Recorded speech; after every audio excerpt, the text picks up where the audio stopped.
धुळे शहरात दुपारच्या सुमारास अचानक वादळी वाऱ्यासह मुसळधार पावसाला सुरुवात झाली। अचानक आलेल्या पावसामुळे अनेक नागरिकांची चांगलीच धावपळ उडाली। गेल्या अनेक दिवसांपासून उकाड्याने त्रस्त असलेल्या धुळेकरांना या पावसामुळे मात्र दिलासा मिळाला आहे। मुसळधार पावसाला सुरुवात होताच शहरातल्या बहुतांश भागातील बत्ती गुल झाली आहे, तर जुने धुळे भागात पिंपळाचे झाड कोसळून हॉटेलचे नुकसान झाल्याची घटना समोर आली आहे, तर प्रवेशद्वारासह त्या भागातील विजेचे खांब देखील वाकले आहे। अचानक वातावरणात झालेल्या बदलामुळे पाऊस पडल्याने नागरिक देखील अचंबित झाले आहे। मात्र सातत्याने होत असलेल्या उकाड्याने त्रस्त झालेल्या धुळेकरांनी पावसात भिजण्याचा आनंद देखील घेतला आहे।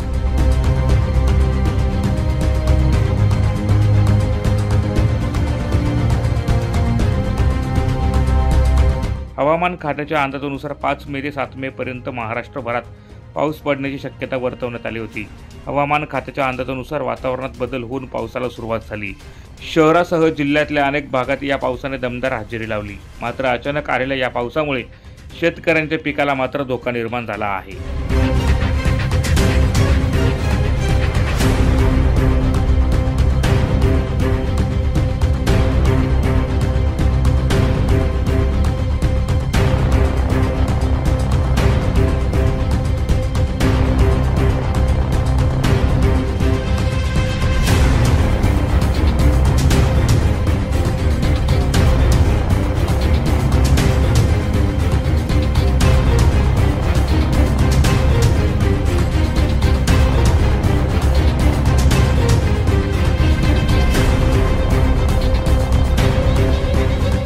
प्रतिनिधी सुनील निकम सह रूपक बिरारी, माझा महाराष्ट्र न्यूज, धुळे।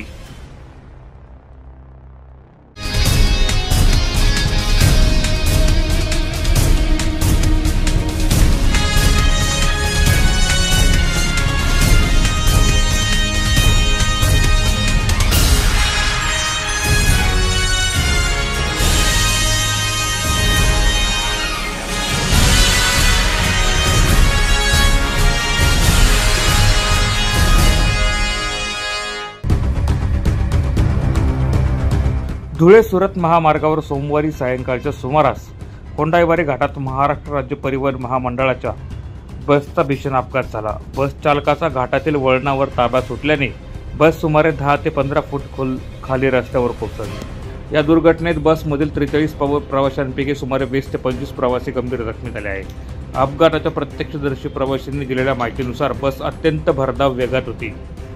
कोंडाईवारी मंदिर परिसरात चौपदरीकरण झालेल्या रस्त्यावर एका तीव्र वळणावर बसचा ताबा सुटला आणि ती थेट संरक्षक कठडे तोडून खाली कोसळली।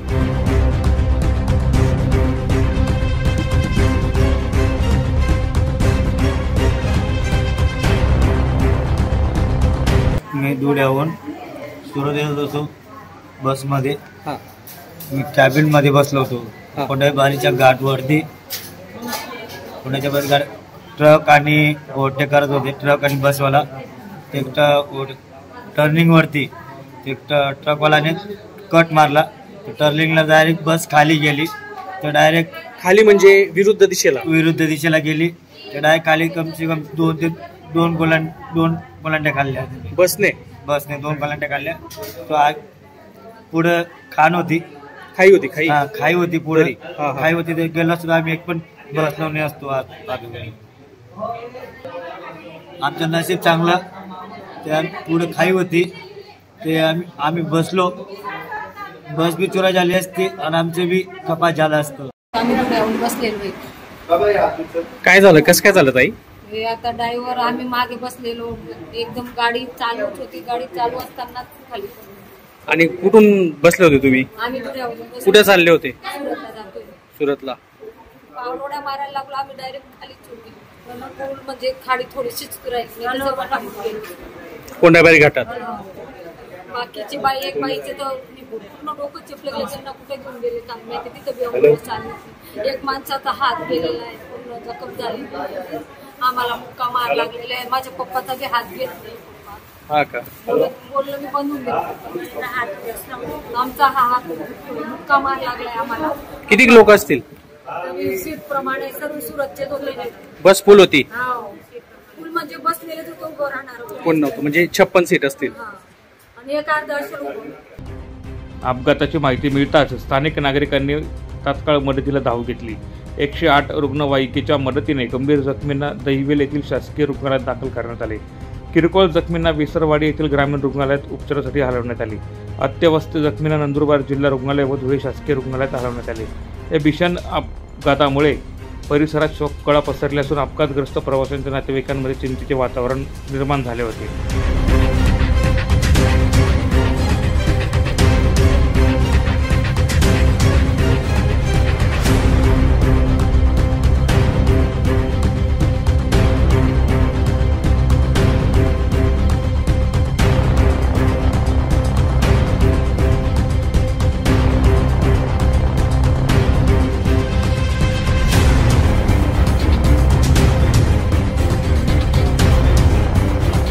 प्रतिनिधी प्रवीण चव्हाण, माझा महाराष्ट्र न्यूज, नंदुरबार.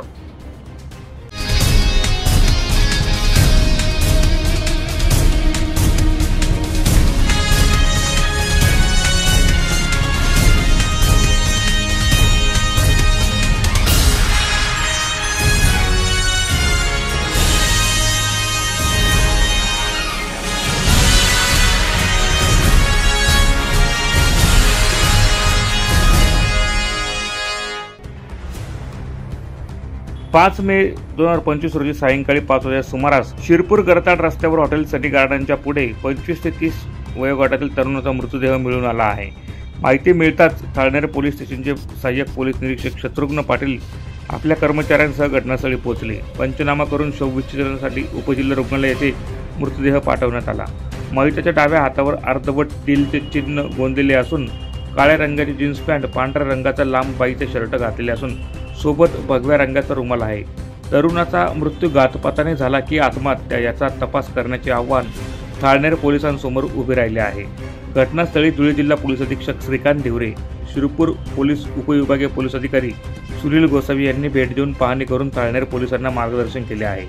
मयतास कोणी ओळखत असल्यास सहाय्यक पोलीस निरीक्षक शत्रुघ्न पाटील, मोबाईल नंबर 81 085 61 100 व PSI Dilip Pawar, mobile number 99 223 024 77 या नंबरवर संपर्क साधण्याचे आवाहन करण्यात आले आहे. प्रतिनिधी राजकुमार जैन, माझा महाराष्ट्र न्यूज, शिरपूर.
वरखेडीच्या गांडूळ खत प्रकल्पाला सायंकाळच्या सुमारास भीषण आग लागल्याची घटना घडली.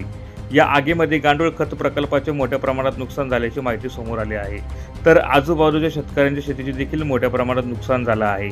आग लागल्याची माहिती मिळताच मनपाच्या अग्निशामक दलाकडून मोठ्या शर्थीचे प्रयत्न करत आग आटोक्यात आणण्यात आली. मात्र आग नेमकी कशामुळे लागली हे मात्र स्पष्ट होऊ शकले नाही.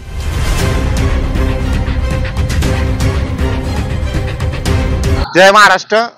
मी ललित गंगाधर माळी, शिवसेना विधानसभा संघटक, उद्धव बाळासाहेब ठाकरे पक्ष. या ठिकाणी कचरा डेपोवर आज आम्ही या ठिकाणी आलेलो आहे.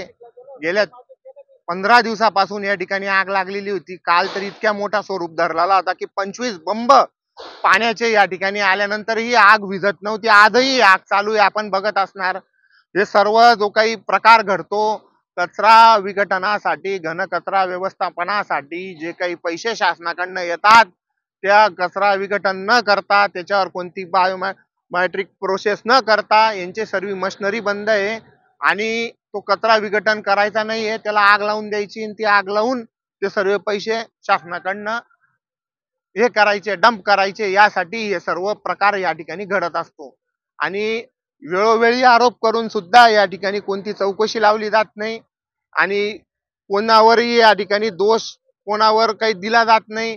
पत्रकारांमध्ये पत्रकार छापून आणतात, बातम्या लागतात, पण तरी सुद्धा इथं विरोधी पक्षाचे लोक या ठिकाणी निवेदन देतात, आंदोलन करतात, तरी सुद्धा काही होत नाही। या सर्व घाणेरड्या सर्व धूरमुळे पूर्ण आरोग्य या ठिकाणी धोक्यामध्ये आलेलं आहे।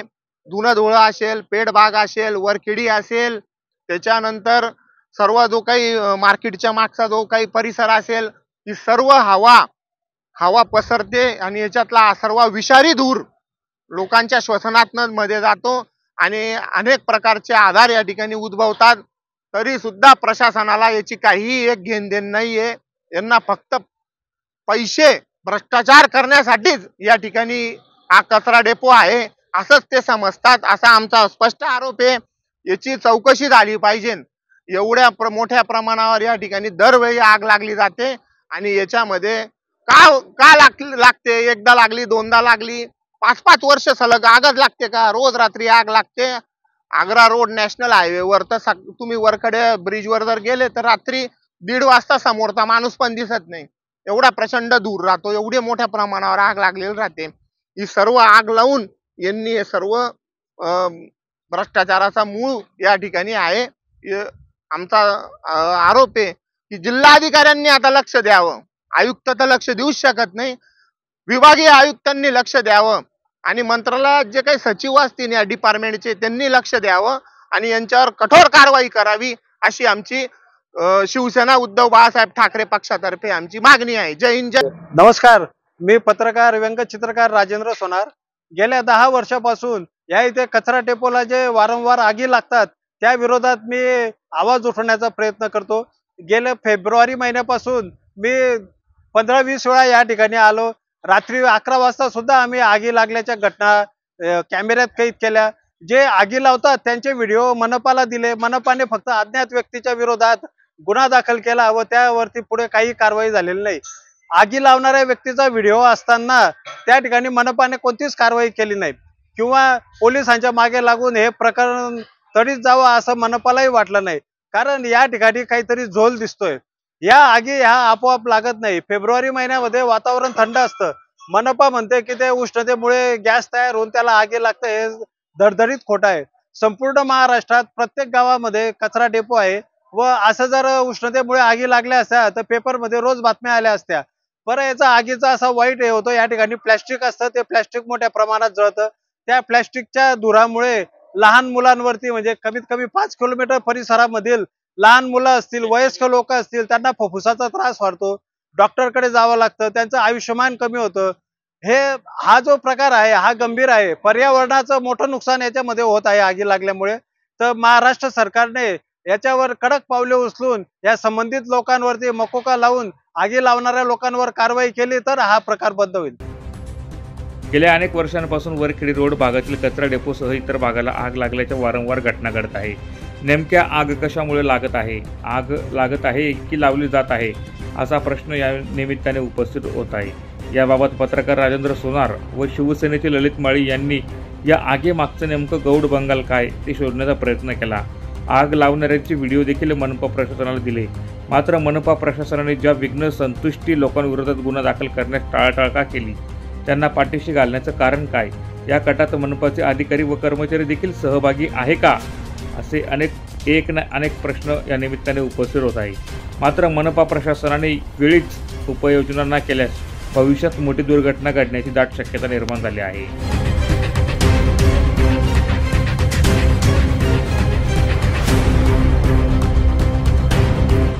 प्रतिनिधी रूपक बिरारी, माझा महाराष्ट्र न्यूज, धुळे।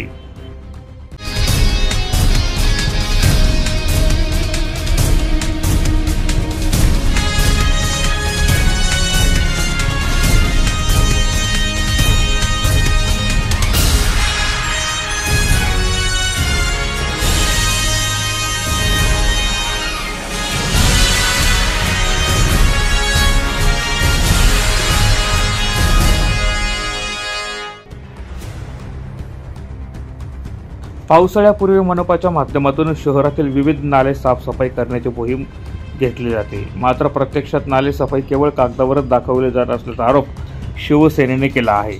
याबाबत शहरातल्या अनेक भागातील नागरिकांनी तक्रारी केल्या असून यावर्षी नाले सफाईच्या कामात हलगर्जीपणा केल्यास गाठ शिवसेनेशी राहील असा इशारा शिवसेना उद्धव बाळासाहेब ठाकरे गटाचे ललित माळी यांनी मनपा प्रशासनाला दिला आहे। आज भगतसिंग कॉलनीमध्ये नागरिकांच्या तक्रारीनुसार आम्ही या ठिकाणी आलो आणि नाल्याच्या साफसफाई करता यांनी ही सर्व तक्रार महानगरपालिकेकडे केली असता या ठिकाणी कोणीच दुर्लक्ष केलेलं आहे। 2 वर्षापासून या ठिकाणी नाला सफाई झालेली नाही आहे, काटेरी झुडपं काढले गेलेले नाही आहे, सर्व नाला तुडुंब भरलेला आहे। येत्या 15 दिवसामध्ये मान्सूनचं आगमन झाल्यानंतर यांच्या घरांमध्ये पाणी मागच्या वर्षीही गेलं होतं आणि या वर्षीही 54 लाखाचं टेंडर काढलं गेलेलं आहे।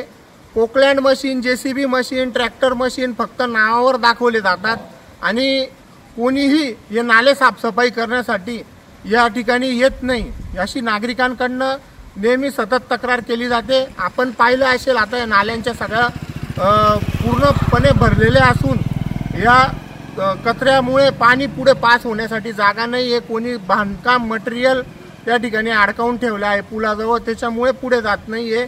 अशा अनेक समस्या भगवती कॉलनीमध्ये वर्षानुवर्षापासून राहतात। या ठिकाणी फक्त कागदावर नाले सफाई दाखवली जाते, करोडो रुपयाचा लाखो रुपयाचा दरवर्षी भ्रष्टाचार केला जातो। तर महापालिकेच्या आयुक्तांना विनंती आहे आपण येऊन या ठिकाणी व्हिजिट करावी आणि त्वरित नाले साफसफाईसाठी आदेश द्यावे आणि नाले साफसफाई करावी। जय हिंद, जय महाराष्ट्र। यशोमती रवींद्र कोडी आहे, आम्ही घोगेनगरचे रहिवासी आहोत। आमचं अगदी घर नाल्याजवळ असल्यामुळे खूप त्रास आहे आम्हाला आणि नाल्याचा भाग जो आहे तो पाईपांनी बनवलेला आहे। पाईपामध्ये जर घाण अटकली तर पूर्ण आमच्या डायरेक्ट वरपर्यंत घाण म्हणजे पाणी येतं आणि खूप त्रास होतो। साप वगैरे खूप विंचू वगैरे आमच्या घरात येतात आणि माझे लहान मुलं असल्यामुळे खूप त्रासदायक होऊन गेलेलं आहे। असं वाटतं की इथं राहायला म्हणजे खूप त्रासदायक होऊन गेलं आहे आम्हाला। आमचंच घर नाही, सगळे आजूबाजूवाल्यांना त्रास आहे आणि तरी माझं म्हणतं आहे असं 3-4 वर्षापासून तर नाल्याचं साफसफाई होतच नाही आहे आणि त्यात खूप घाण होते। सगळे नाल्यात घाण टाकता आणि ती घाण पूर्ण कचऱ्याच्या स्वरूपात बदलून पूर्ण ब्लॉक होऊन पाणी डॅमच्या घराजवळ येतं। तर माझी फक्त एवढी इच्छा आहे की घराचं आमच्यामध्ये संरक्षण होण्यासाठी इथं पाणी याचं काहीतरी सोय करायला पाहिजे आणि इथली घाण सगळं मोकळं होऊन नाल्याची सफाई व्हायला पाहिजे एवढी इच्छा आहे। सखाराम नत्तू कोडी, राहणार घोगेनगर। मी आयुक्त साहेबांना विनवणी करतो की आमच्या घराशेजारी नाला कधी साफसफाई होत नाही, नाल्यात सर्व लोक घाण टाकतात, घंटागाडी कधीच येत नाही, घंटागाडी आम्हाला पाहायलाच भेटत नाही।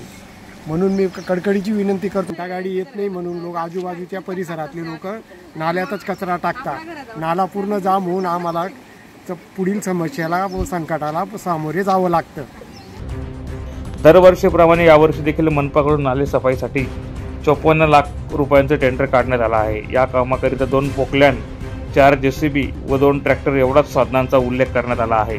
शहरातल्या 7 मोठे व 14 लहान नाल्यांची सफाई या साधनांच्या माध्यमातून होईल कशी, असा संतप्त सवाल करत नाले सफाई करताना व्यवस्थित साफसफाई करा। अर्धवट साफसफाईमुळे नागरिकांच्या आरोग्यास धोका निर्माण झाल्यास शिवसेनेशी गाठ राहील असा इशारा ललित माळी यांनी मनपा प्रशासनाला दिला आहे।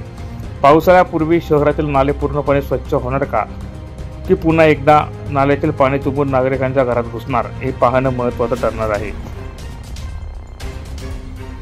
प्रतिनिधी सुनील निकम, माझा महाराष्ट्र न्यूज, धुळे।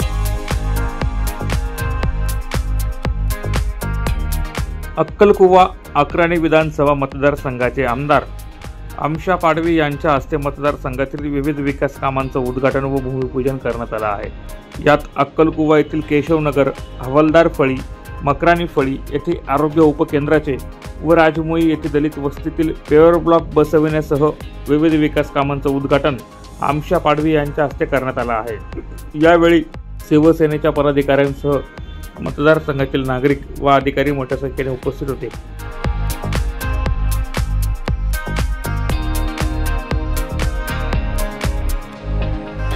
प्रतिनिधी सुलतान पावरा, माझा महाराष्ट्र न्यूज, अक्कलकुवा.